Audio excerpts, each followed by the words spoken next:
जब प्यार में नाकामी होती है तो दर्द होता है। नौजवानों को तो मेरे ख्याल से दूर ही रहना चाहिए। प्यार बांटने से बढ़ता है। बिल्कुल ठीक है, और अगर प्यार नहीं बांटेंगे तो नहीं बढ़ेगा। तो हर रिश्ते में अगर इश्क नहीं होगा, वो मोहब्बत नहीं होगी, तो वो बदजायका ही रहेगा। इस प्यार में दिल और दिमाग का क्या किरदार है? आपकी अपनी जो प्रायोरिटी लिस्ट होती है उसके अकॉर्डिंग आप अपना लाइफ पार्टनर सेलेक्ट करें।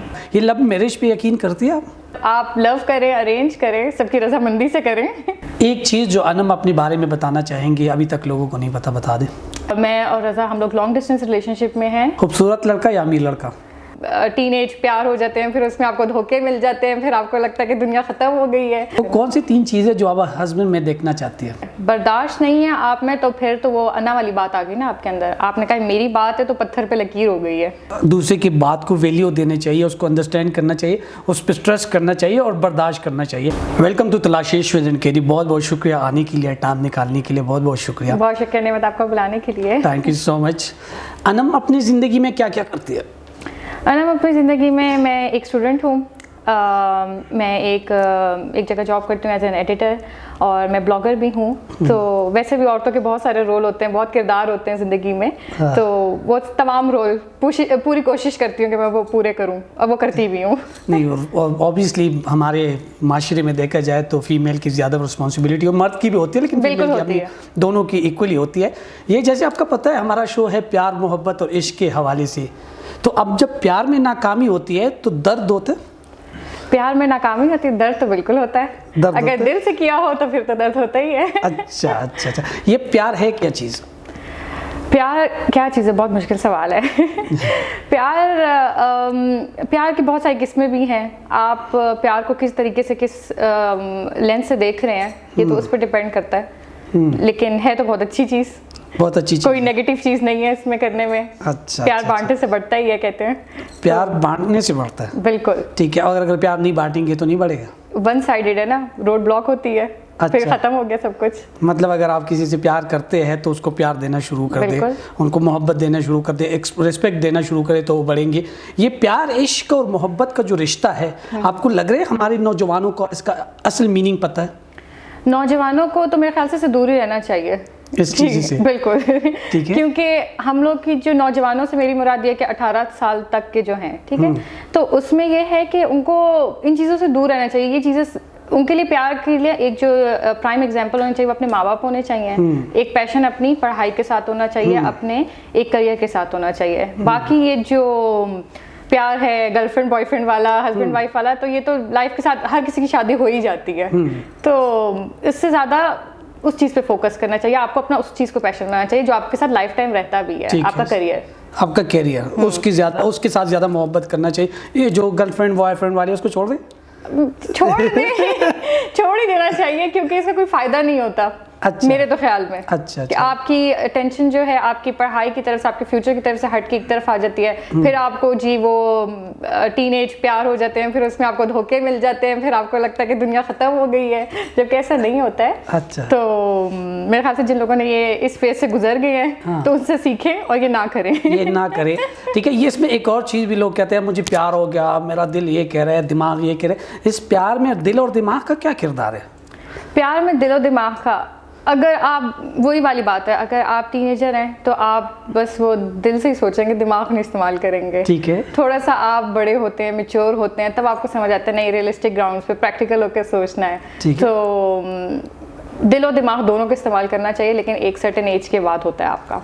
उस एज में नहीं होता, टीनेजर्स में नहीं होता। मैं मतलब बिल्कुल नहीं कह रही कि लड़के बहुत या लड़के इमेच्योर होते हैं, लड़कियां भी इमेच्योर होती हैं, लेकिन कुछ मैच्योर भी होते हैं टीनेज लाइफ में ही।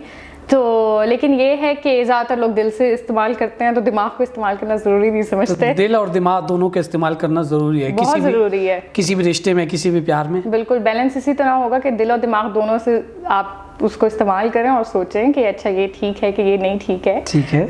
अंधाधुंध प्यार नहीं करना। इश्क के कितने टाइप्स हैं आपके हिसाब से? इश्क के कितने टाइप्स हैं? ओहो बहुत डीप सवाल है। एक जो हम लोग हमेशा से हमें पता है, 2 टाइप्स जो हमें मेजर पता है कि हकीकी इश्क है और मिजाजी इश्क है।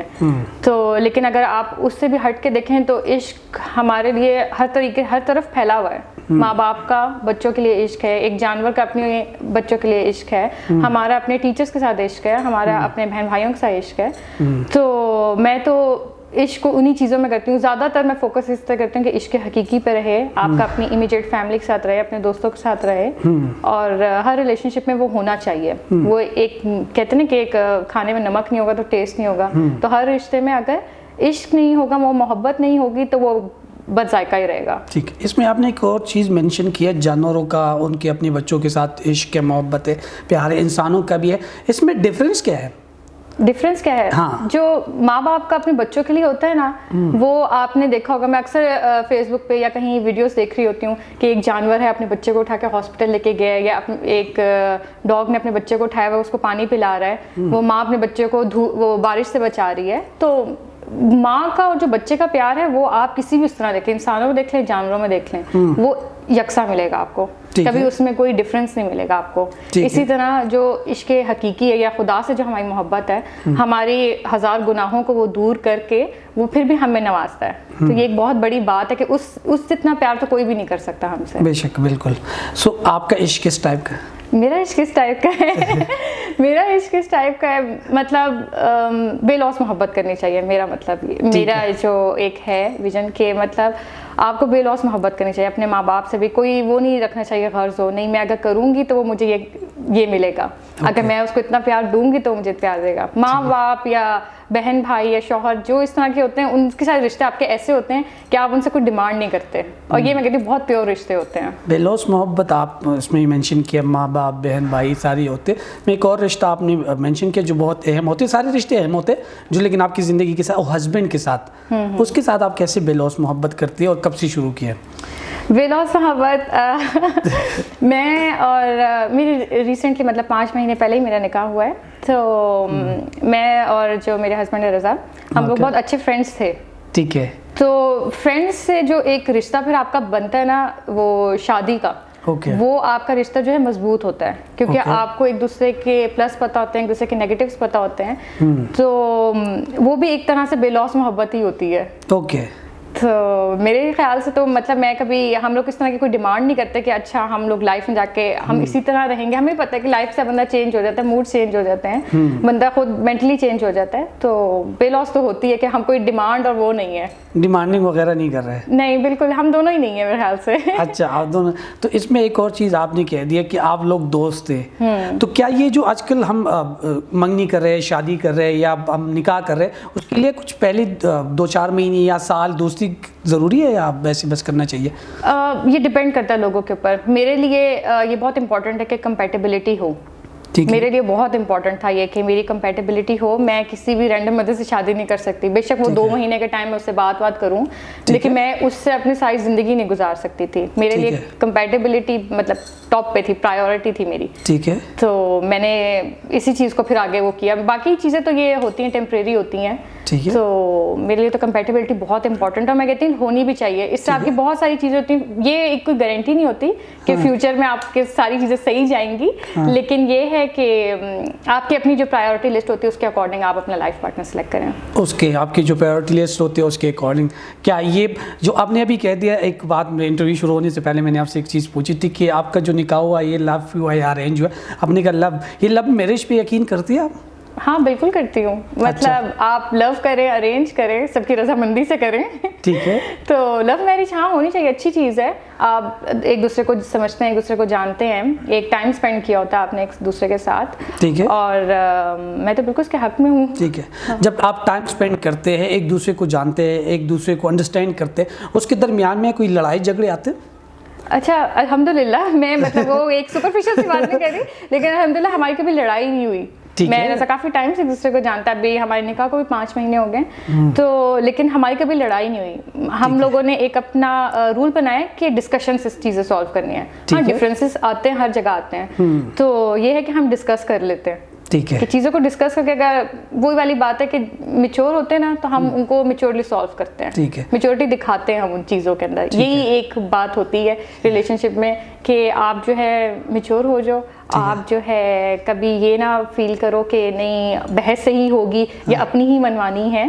तो ये बहुत ज़रूरी है कि आप एक डिस्कशन, एक कंस्ट्रक्टिव डिस्कशन हो आपकी। ठीक है। और आप मसले का हल निकाल लो। तो इसमें एक और चीज़ आती है कि डिस्कशन चल रही है, ऑब्वियसली दोनों इंसान एक जगह पे उसको लेकर आना है, एक जगह पे, तो कभी ये नीचे हो जाते हैं, कभी ये नीचे हो जाते हैं, या दोनों सेम रहते हैं, या ये ज़रूरी है कोई बर्दाश्त का एलिमेंट इसमें होना चाहिए या नहीं? बर्दाश्त का एलिमेंट तो बहुत ज़रूरी है। बर्दाश्त नहीं है आप में तो फिर तो वो अना वाली बात आ गई ना आपके अंदर। आपने कहा मेरी बात है तो पत्थर पे लकीर हो गई है। ठीक है। तो वो पत्थर पे लकीर नहीं बनाएगी ना, उस तराजू को बैलेंस में रखना है। ठीक है ना। तो उसमें यह है कि आप दूसरे का भी पॉइंट ऑफ व्यू सुनो, अपना भी सुनो, और डिफरेंसेस को साइड पे रखो, बर्दाश्त रखो। अगर वो कोई एक बात करे, क्या पता आप वो अच्छी बात कर रहे हो, मैं गलत बात कर रही हूँ, या हो सकता है मैं सही कह रही हूँ, वो गलत कह रहे हो, तो वो बर्दाश्त ही है जो हम दोनों को एक दूसरे की बात अंडरस्टैंड करने में हेल्प आउट करेगी। ये बर्दाश्त का कितने, अगर आपसे 1 to 100% देंगे तो कितने % आप देंगे कि किसी भी रिलेशनशिप में, या स्पेसिफिक इस रिलेशनशिप को बर्दाश्त कितनी ज़रूरी है? बर्दाश्त 80% मैं कहती हूँ रिक्वायर्ड होती है किसी भी रिलेशनशिप में। इवन आप देखें कोई दो दोस्त भी आपस में बात कर रहे हैं, पॉलिटिकल डिफरेंस आ जाते हैं, बर्दाश्त नहीं होता, लोग एक दूसरे को मार देते हैं। हाँ, झगड़ा हो जाता है, हाथापाई शुरू हो जाती है। तो फिर हस्बैंड वाइफ का रिलेशनशिप तो इतना वो क्लोज होता है, इतना एक ऐसा रिलेशनशिप है जिसमें बर्दाश्त नहीं होगा तो वो तो रिश्ता चल ही नहीं सकता मेरे ख्याल से। किसी भी रिलेशनशिप में अगर बर्दाश्त नहीं है तो रिश्ता नहीं चल सकता। एक तो ये बर्दाश्त का एलिमेंट आ गया, और क्या क्या चीज़ें ज़रूरी है एक रिश्ते को सस्टेन रखने के लिए? जैसे फॉर एग्जांपल आप लोगों के इतनी अरसे से माशाल्लाह दोस्ती चल रही थी, फिर 5 महीने हो गए आप लोगों की निकाह का भी, अभी तक कोई लड़ाई झगड़े नहीं चल रहे होना चाहिए लेकिन नहीं चल रहा है, सही है। तो इसमें ये सस्टेन कैसे रखते हैं? फिर सस्टेन कर रखने का जो फार्मूला है किसी भी रिलेशनशिप को, या स्पेसिफिक इस रिलेशनशिप को, आपका क्या फार्मूला है? जैसे मैंने बताया कि मेरी प्रायोरिटी लिस्ट में था कि कंपैटिबिलिटी हो। जब आपकी कंपैटिबिलिटी होती है ना, तब आप जो है ना बहुत सी चीज़ें जो होते हैं ना, आप उनको साइड पे कर देते हो। एक आपका ट्रस्ट बहुत इंपॉर्टेंट है। ठीक है। मैं और रज़ा हम लोग लॉन्ग डिस्टेंस रिलेशनशिप में हैं, लेकिन ये है कि हम में एक दूसरे पर ट्रस्ट होना चाहिए। वो वहाँ पे हैं, अगर हम दोनों की वो कंपैटिबिलिटी नहीं है, या मेरा वो मैच्योरिटी लेवल नहीं है, या उनका नहीं है, तो वो ये सोचेंगे अच्छा ये इस टाइम गई हुई तो कहाँ गई है, मैं ये सोचूंगी यार वो इस टाइम है वहाँ पे तो क्या कहाँ है। तो वो एक ट्रस्ट इतना ज़रूरी है, और वो कंपैटिबिलिटी इतनी ज़रूरी है कि वो एक रिश्ते को सस्टेन रखती है। वो नहीं होगा तो आपका रिश्ता सस्टेन नहीं करेगा। ठीक है। एक तो बर्दाश्त आ गया, एक ट्रस्ट आ गया, इसके अलावा कोई और चीज़ आपके हिसाब से कि रिश्ते को मजबूत रखने के लिए ये चीज़ भी बहुत ज़रूरी है? एक मोहब्बत होनी चाहिए। मोहब्बत होनी चाहिए, वो तो ऑब्वियसली मोहब्बत होगी तो रिश्ता होगी, लेकिन जब मोहब्बत में थोड़ी सी दूरी आ जाती है या थोड़ी सी दरार आ जाती है, उसको दोबारा सेट करने के लिए आपके हिसाब से क्या होना चाहिए? वो दरार आ जाती है तो उसको कोशिश करें कि वो दरार बढ़े नहीं, उसको जो है जितनी जल्दी हो सके उसको आप जो है उस दरार को भर के और फिल कर दें। ठीक है। वो जो रह जाती है ना फिलिंग, वो मतलब जो गैप्स रह जाते हैं उसको जितनी जल्दी हो सके उसको फिल करें। ठीक है। ताकि वो दरार ना रहे। अगर हल्की सा भी क्रैक पड़ रहा ना, उसको फौरन हम प्रोटेक्टर जैसे चेंज कर लेते ना मोबाइल का, कि जी वो स्क्रैच पड़ गया तो कहीं स्क्रीन टूट ना जाए या प्रोटेक्टर को और को नुकसान ना हो जाए। इसी तरह रिश्तों की भी दरार को जितनी जल्दी हो सके मेंट कर लेना चाहिए। जितनी जल्दी हो सके मेंट कर, जहाँ पे रिश्तों में मैं आ जाए उस दरार को कैसे फिक्स करना है? वो यही तो बात है, यही तो लोगों को समझने की ज़रूरत है कि मैं और अना में नहीं रहना। यहाँ पे जो है आपको वो एक बात कहते हैं कि कॉम्प्रोमाइज़ करना है। कॉम्प्रोमाइज़ नहीं करना होता, आपको एक दूसरे की बात समझने की ज़रूरत होती है। आपको दूसरे का पॉइंट ऑफ व्यू समझने की ज़रूरत होती है। हमेशा ये नहीं सोचना चाहिए कि मैं ही सही कह रहा हूँ या मैं ही सही कह रही हूँ। ये भी सोचना चाहिए कि शायद हो सकता है आप भी सही कह रहे हो, दूसरा बंदा भी वो कोई बात कर रहा है तो वो भी अपनी सोच समझ से कर रहा है ना। तो दूसरे की बात को, उसके ओपिनियन को वैल्यू देनी चाहिए। हर दूसरे की बात को वैल्यू देनी चाहिए, उसको अंडरस्टैंड करना चाहिए, उस पर ट्रस्ट करना चाहिए और बर्दाश्त करना चाहिए। 3-4 चीज़ें इस आज के इस डिस्कशन में हमारा जो अनम के साथ हुआ है, इसमें 3-4 चीज़ें कॉमन वही चीज़ें बार बार निकलती है जिसके ऊपर हम कभी डिस्कस करना ही नहीं चाहते या उस पर गौर करना ही नहीं चाहते। तो अगर रिश्तों को मजबूत करना है तो ये 3-4 मेजर चीज़ें हैं। ट्रस्ट, बर्दाश्त, अंडरस्टैंड करना, कंप्रोमाइज़ नहीं करना, इस चीज़ को मैं नहीं मानता। कंप्रोमाइज़ के साथ अंडरस्टैंडिंग करना। बहुत बहुत शुक्रिया अनम, आपने हर सवाल का बहुत अमेजिंग जवाब दिया। हम अपने नेक्स्ट सेगमेंट की तरफ जा रहे हैं जिसका नाम है रैपिड फायर। अच्छा, ठीक सो हम अपने नेक्स्ट सेगमेंट की तरफ आ चुके हैं जिसका नाम है रैपिड फायर। अनम, आप तैयार हैं? बिल्कुल तैयार हूँ। मैंने क्वेश्चन पूछने और आपने शॉर्ट आंसर देने। सो हम अपने नेक्स्ट सेगमेंट की तरफ आ चुके हैं जिसका नाम है रैपिड फायर। अनम, आप तैयार हैं? बिल्कुल तैयार हूँ। वो कौन सी चीज़ है जो आप किसी से फर्स्ट टाइम मिलती है और आप उसमें नोट करती हैं? उनकी नेचर नोट करती हूँ, उनकी पर्सनैलिटी, मतलब कैसी वाइब्स आ रही हैं मुझे। ओके। पॉजिटिव वाइब्स आ रही हैं, नेगेटिव वाइब्स आ रही हैं। हाँ, एक चीज़ जो आपकी ख्वाहिश हो, जो आप अपनी माइंड में या अपनी बॉडी में या अपनी ज़िंदगी में चेंज करना चाहते हो? चेंज करना चाहती हूँ मैं अपने टेम्परामेंट को। मुझे लगता है मैं बहुत जल्दी गुस्सा हो जाती हूँ, बहुत जल्दी ऑफेंड हो जाती हूँ। अच्छा। उस चीज़ पे कंट्रोल तो कौन सी 3 चीज़ें जो आप हस्बैंड में देखना चाहती है, या उसकी क्वालिटी या कुछ भी? अंडरस्टैंडिंग हो, ठीक है, ट्रस्ट करते हो मुझ पे, ठीक है, और मतलब कब जब भी मुझे, मेरे गो टू पर्सन हो वो, जब भी मुझे ज़रूरत पड़े तो मैं उन्हीं के पास जाऊँ। मैं ये ना सोचूं नहीं मैं उनको नहीं बताऊँ, मैं किसी और को बताऊँ। तो फ्रेंडली हो। बिल्कुल। ठीक है, एक चीज़ जो अनम अपने बारे में बताना चाहेंगे अभी तक लोगों को नहीं पता, बता दें। अच्छा, मेरे बारे में मतलब अगर मैं सोचूं तो मेरे बारे में मेरे ख्याल से मैं जैसी हूँ सबके साथ में एक जैसी हूँ। मतलब मैं ये नहीं करती कि अच्छा वो ये मेरा बेस्ट फ्रेंड है, ये मेरा फ्रेंड है, या ये मेरी फैमिली है। अच्छा। मैं सबके साथ एक जैसी हूँ। अच्छा, आप में और आपके पार्टनर में एक कॉमन चीज़? एक कॉमन चीज़ हमारी अंडरस्टैंडिंग। आप में और आपके पापा में एक कॉमन चीज़? हमारा गुस्सा। अच्छा, बहुत बहुत शुक्रिया। इसमें आपने येस और नो में जवाब देने हैं। ठीक। आप आसानी से इमोशनल हो जाती है? यस। रोने लगती है? रोती किसी के सामने नहीं हूँ। अच्छा। पहला काम करती है और बाद में पछताती है, येस और नो? नहीं। क्या ब्लॉगर कम्युनिटी में ज़्यादा जेलेसी का फैक्टर पाया जाता है? बहुत। ठीक है। कभी किसी ने दिल तोड़ा है? दिल तोड़ा, हाँ। अच्छा। कभी आपने किसी का दिल तोड़ा है? शायद तोड़ा ही होगा। अच्छा, बहुत बहुत शुक्रिया। ये या ये में आपने जवाब देना है, सही है? ज़रूर। नेटफ्लिक्स या अमेजोन? नेटफ्लिक्स। खूबसूरत लड़का या अमीर लड़का?